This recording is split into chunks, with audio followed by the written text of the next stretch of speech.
Okay, so we're coming to the very end of the lesson number 5, and this is a short video being created to just give you lesson 5B, kind of a little add-on to that.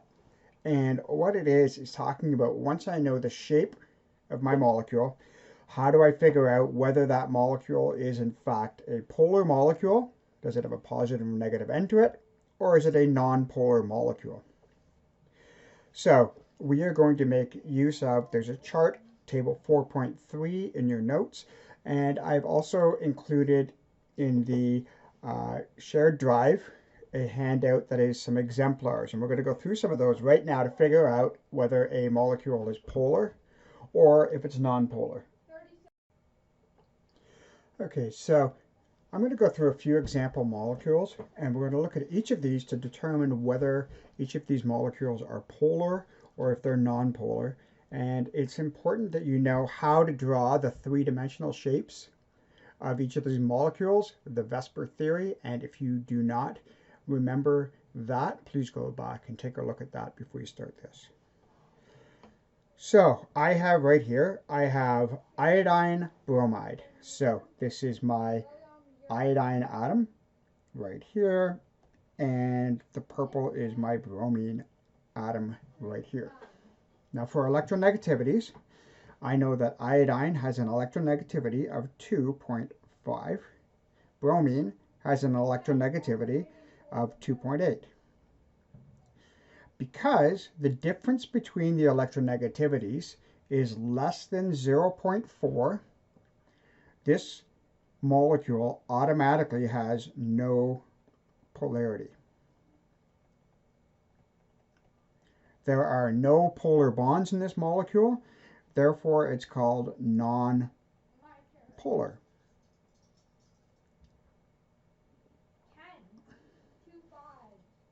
Second example that we have is iodine fluoride. Now we're getting into something that looks like it might have some polarity. This is my iodine atom. This is my fluorine atom. Iodine has an electronegativity of 2.5. Fluorine has an electronegativity of 4.0. 4.0 subtract 2.5.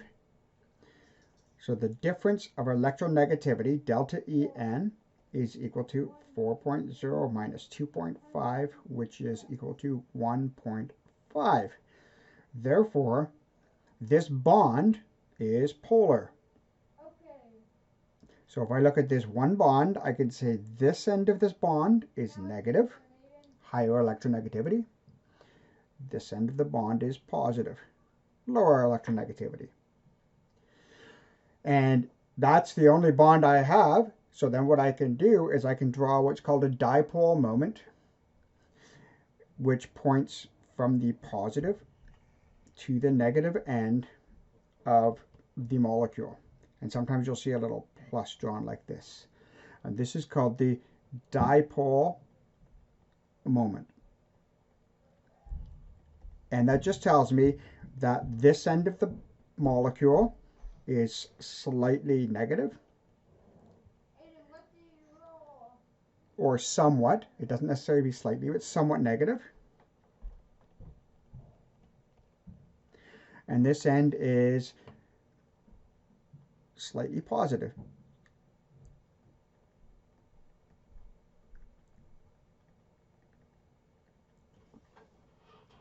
And I'm done. This would be quite negative and quite positive because the difference of electronegativity is 1.5. That's a very large difference of electronegativity. Remember, polar molecules go from 0.4 to about 1.7 in differences of electronegativity. Let's go along to another molecule here. This is carbon dioxide. This is my carbon in the center, and these are my oxygens. Electronegativity, this oxygen is 3.5. This is 2.5 for the carbon, 3.5 for the oxygen. So clearly, 3.5 minus 2.5, that's 1, which means this end of this bond is negative. This end of this bond is positive. This end of this bond is positive, and This end of this bond is negative. There's the bond that we're talking about, right in the middle, right over here. The difference is this is still, although it has polar bonds, this molecule is non-polar. The reason why is the negative pull from the oxygen on the right is counteracted geometrically by the negative pull of the oxygen on the left. So the pole or the pull is equal in both directions and they cancel each other out. The polar bonds cancel each other out.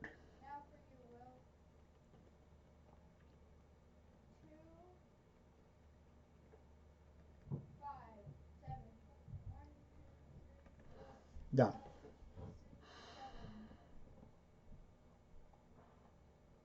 My process that I'm always doing, I'm always first looking at the bonds themselves and I'm seeing, is the bond polar or non-polar? Well, H2O, 2 hydrogens, 1 oxygen.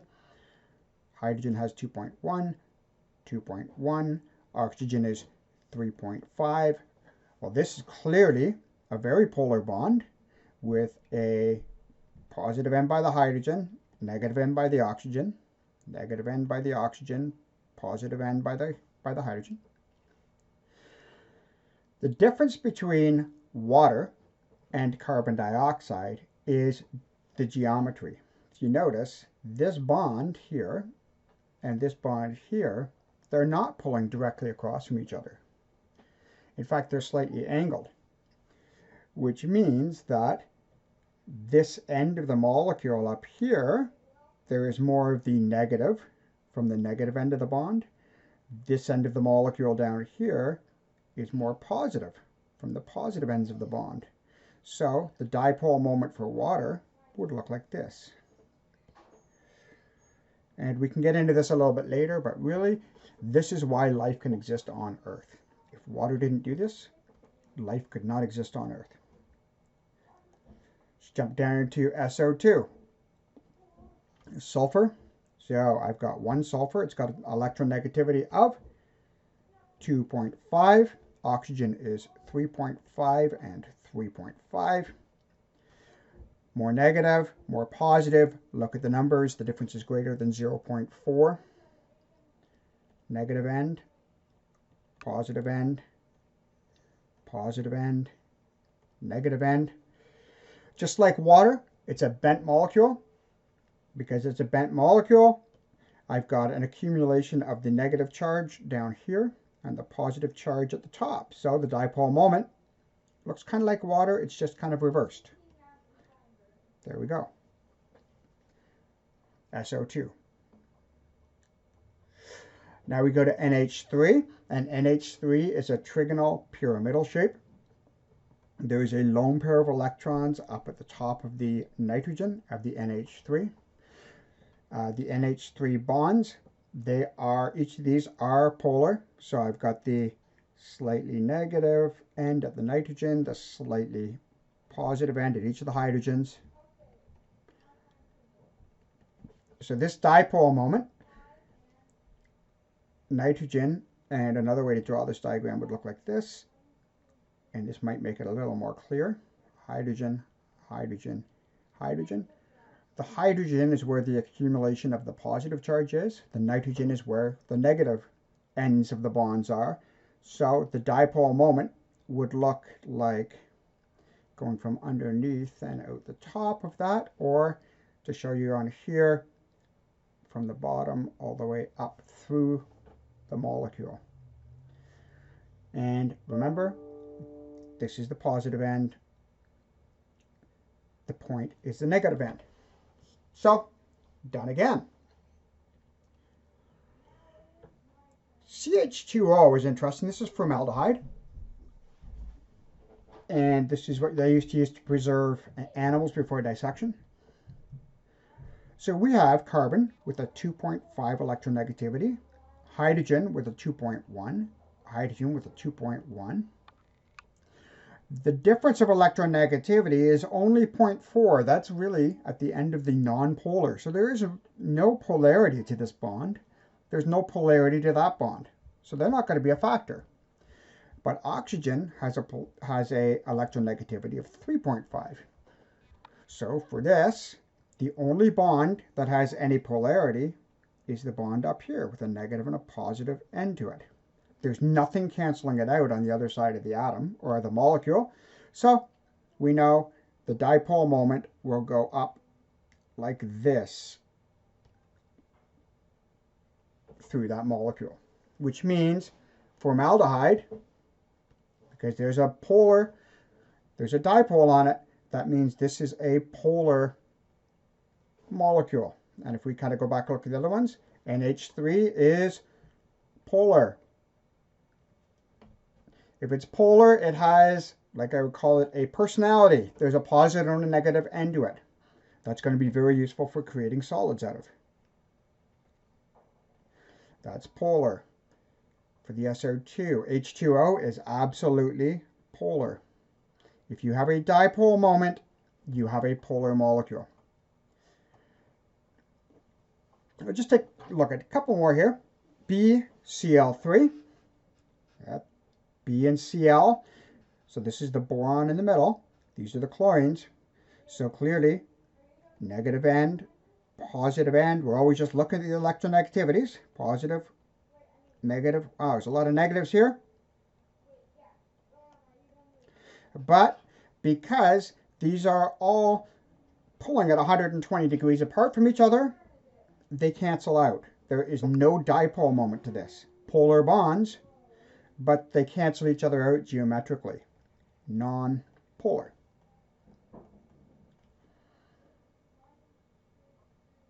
A little bit more. CH4, this is methane. Look at this, 0.4 is the difference. Here's carbon, hydrogen, hydrogen, hydrogen, hydrogen. There's no bond there that has a difference of electronegativity greater than 0.4. If you don't have any polar bonds, there is no polar, there is no pull. Therefore, non-polar. CF4, very polar bonds. Positive, negative, negative for the fluorine, positive for the carbon, positive for the carbon, negative for the fluorine, negative, positive. But because all of these bonds are 109 degrees apart, they are, again, geometrically, they cancel each other out. So, non-polar. You always have to look at two things. Do I have any polar bonds in the molecule? That's the first question. The second question is, are they arranged in such a way that they cancel each other out, or do they not cancel each other out? IF3 is a good example of that. IF3, very polar bonds. The iodine is the purple here. It's got a 2.5 electronegativity. These are the fluorines. So I've got the negative end of this bond. The other end has to be positive. This bond cancels out with this one. Kind of the top of the T cancels each other out. But this other bond here, there's nothing canceling it out. So it does have a dipole to it. It's got a dipole moment like that. The negative end of the molecule, the positive end of the molecule. So this is polar.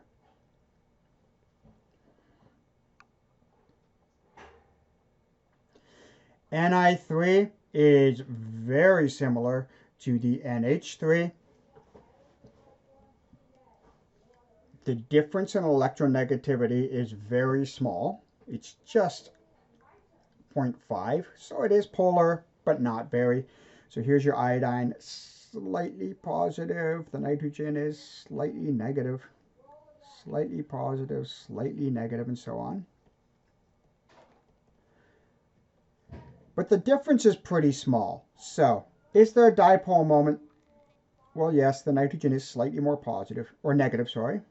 But reality, it's a very small dipole moment for this. So this is polar. But because the bonds are only slightly polar, it's only a slight polarity.